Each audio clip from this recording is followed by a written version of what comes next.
trying something a little different here today. Editing like a bunch of videos with my voice over the last few months made me realize that I really don't like the microphone I have. So for this one, I'm gonna try to like do this without the mic and see how it goes. It does mean I'll probably have to crank up the volume of this video a little bit more than usual, but like, whatever. We'll see how it works. I'll definitely still be like using the microphone for like stuff where you don't see my face. Or maybe I'll just buy a better microphone, I don't know.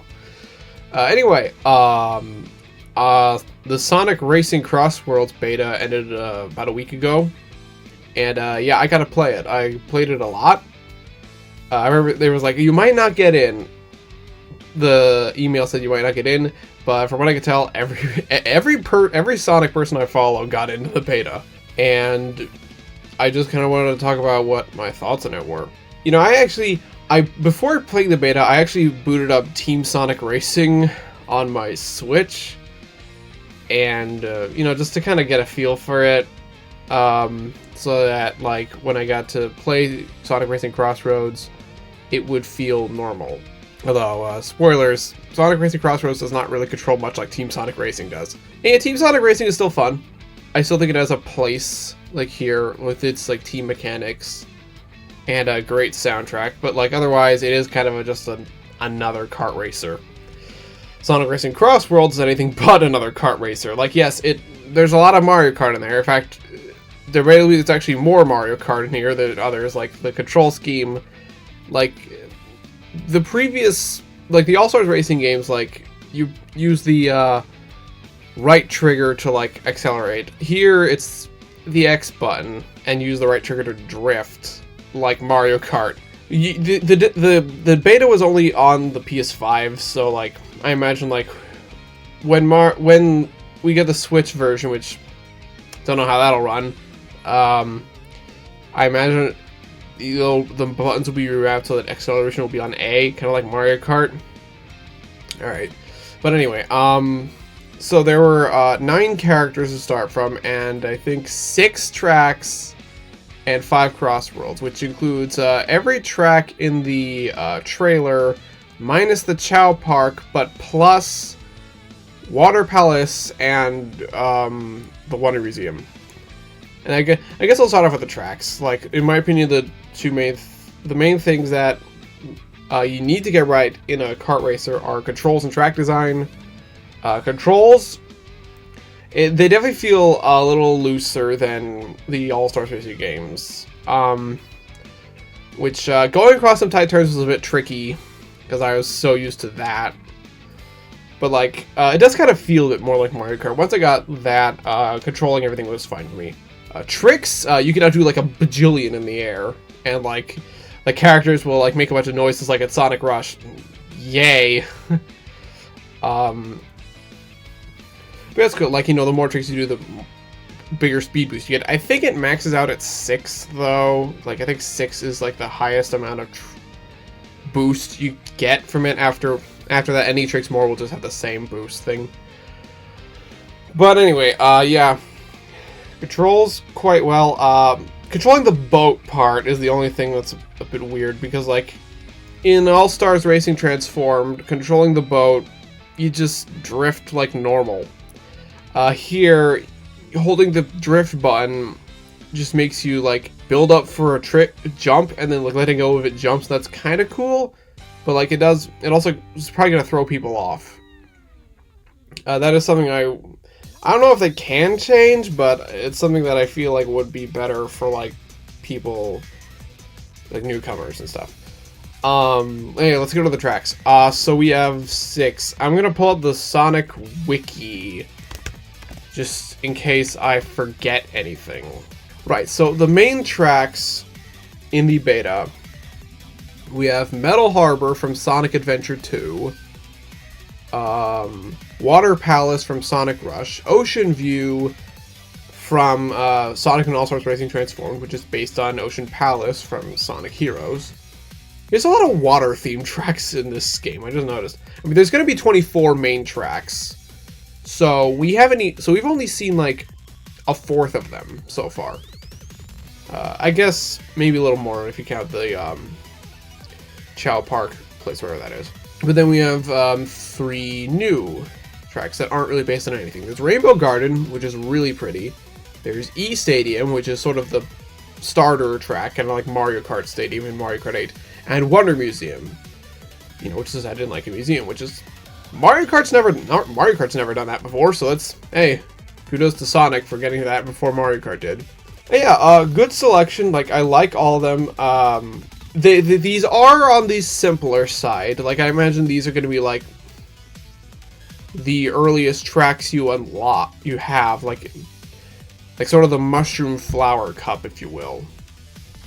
My favorite is probably Wonder Museum, just for like all the creative stuff you go across and some fun trick opportunities. There's actually a lot of like alternate like shortcut and path stuff, like way more than like the other All-Stars, than the other Sonic racing games did, and more than Mario Kart certainly. And yeah, it was cool like finding all this stuff. Rainbow Garden is another standout. Like, there's a really fun like flying segment. The stuff with all the flowers that's like gorgeous. Metal Harbor is, well, it's a lot like Metal Harbor. I kind of wish we could go up to the place where the rocket goes off in Sonic Adventure 2. That'd be really cool. Ocean View is Ocean View. It feels a lot like it did before. And Water Palace is probably the hardest one in my opinion. At least it was the one where I had the hardest time taking turns. It was kind of narrow, but Jesus, it's really pretty. And then we have the CrossRoads. There's 5 of them. There's Roulette Road, returning from every other Sonic kart racer, based on Casino Park from Sonic Heroes. There's Sky Road, returning from Team Sonic Racing, which is actually based on Spagonia from Sonic Unleashed, the upper part. And then there's 3 new ones. There's Dinosaur Jungle from Sonic and the Secret Rings, which, dude, I was not expecting to see that. I wasn't expecting to see Sonic and the Secret Rings get acknowledged ever, considering how much everybody hates the game. There's Kraken Bay, which people thought was based on, like, Pirate Storm from Secret Rings. But no, apparently it's not. And then there's Magma Planet, which is our first Sega-themed track. It is actually from the Shoot 'em Up Galaxy Force, which is an old Sega arcade game. That's pretty neat. Like, although it does scream, like, hey, remember Melty Monster Galaxy from Super Mario Galaxy 2? But whatever, technically, that arcade game came first, so technically Mario Galaxy 2 is ripping off Galaxy Force. Apparently Radical Highway's in there too. Of course it is. Black Doom's influence is spread to every game. Radical Highway's gonna be in every game. Thanks a lot, Black Doom. But yeah, they're all quite fun. I think Dinosaur Jungle is probably my favorite of the CrossWorlds. Although Kraken Bay is really fun too. Magma Planet, there's a lot of flying in that one. Music's pretty solid. It's hard to hear it because of like all the noise that's going on. The Sega hasn't released any of the soundtrack yet. I feel like they will because they tend to do that a lot with Sonic games, like release early parts of the soundtrack. But like, you know, it's fine. Metal Harbor is a banging track. I like the track that plays in Kraken Bay. Kind of weird Dinosaur Jungle isn't some sort of remix of Wicked Wild. Although, maybe that's a good thing. I don't like that song at all. Again, Water Palace doesn't remix this back-to-back from Sonic Rush, although Sonic Rush's soundtrack has been in a weird legal limbo. You can't listen to it on streaming, and they took out Right There, Right On from both Smash Brothers and Sonic Shadow Generations. So that's a thing. Moving on to characters next. There's only 9 in the beta, but there's going to be 23 characters in the base game. And there's more to be revealed soon, except a lot of them are in the trailers, and the rest we saw on banners. So the ones in the beta are Sonic, Shadow, Dr. Eggman, Tails, Knuckles, Amy, Omega, Cream, and Zaz for some reason. Why Zaz? You could pick, like, every other character I see here is more liked than Zaz. Okay. I played as everyone. I mostly kind of just sort of hop from character to character. They all do have stats, but like because every character can choose every cart now, kind of like Mario Kart, it matters a little less. I like playing as Dr. Eggman just because Dr. Eggman is just always fun to use. But actually, I make fun of Zaz, but I actually played as him a lot, just because it's just funny. But the others, like as we see in the trailers and posters, we have Silver, Big, Rouge, Vector, SBO, Charming, which I think makes this the first time all of Team Chaotix is playable in a racing game. Jet, Wave, and Storm from the Riders games, that's cool. Blaze, Metal Sonic, Sage, Zavok, and an Eggpon. Alright, and apparently there's going to be more.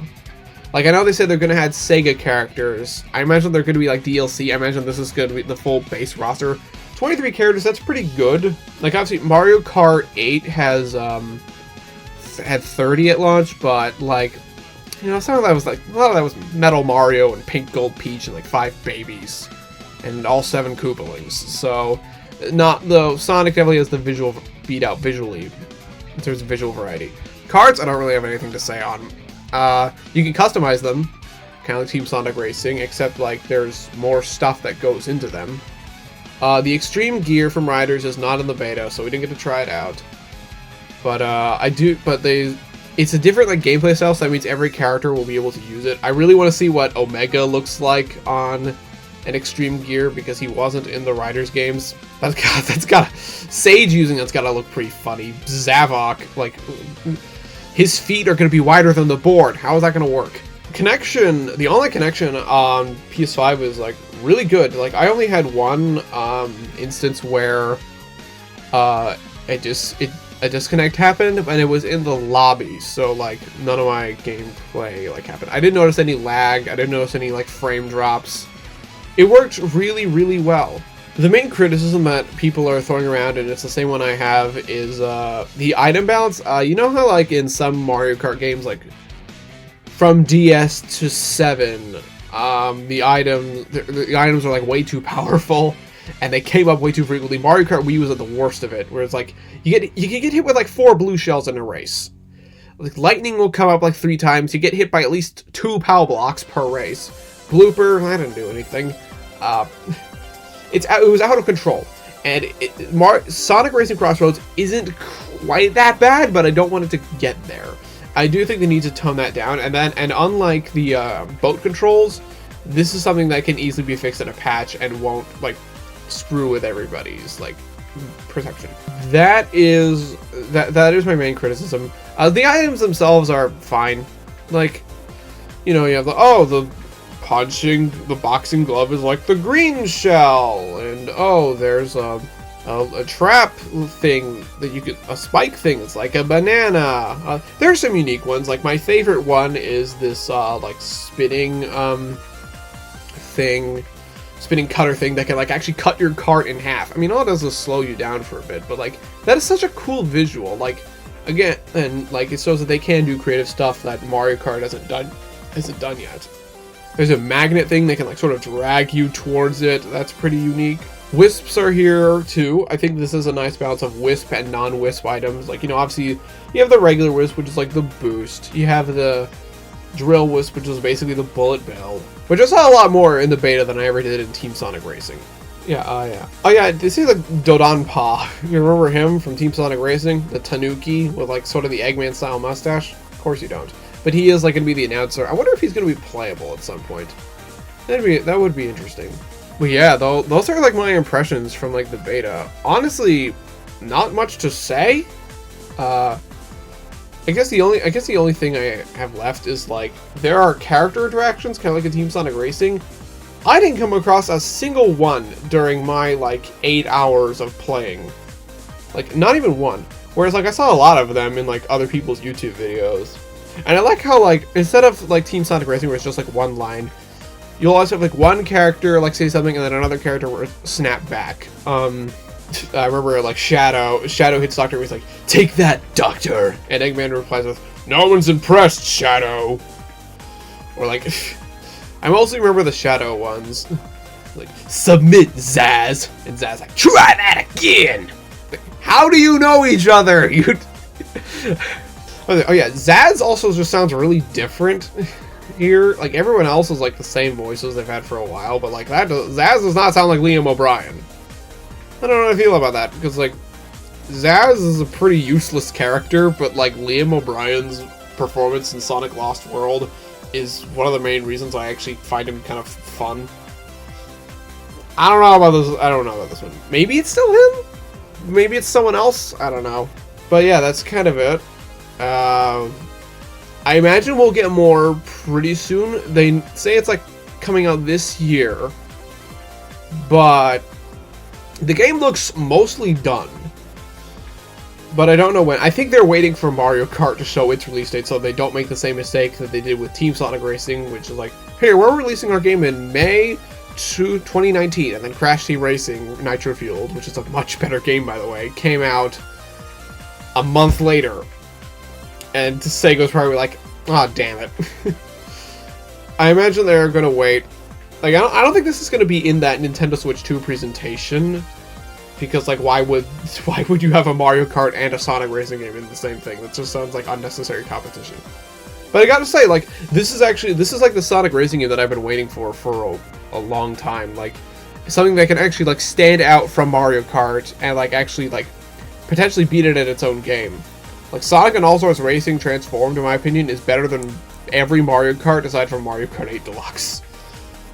So yeah, Mario Kart 9 is going to have to try pretty hard to be as cool as this. And if they get the item bounce fixed out, this could potentially be like one of the best kart races of all time. So yeah, that's good. That's it. I'll see you with, I think, if I can finish editing it, the best games of 2024. Or maybe I can like get another unscripted thing like this about all the movies and shows that I watched out last year in the meantime. Anyway, see you, I guess.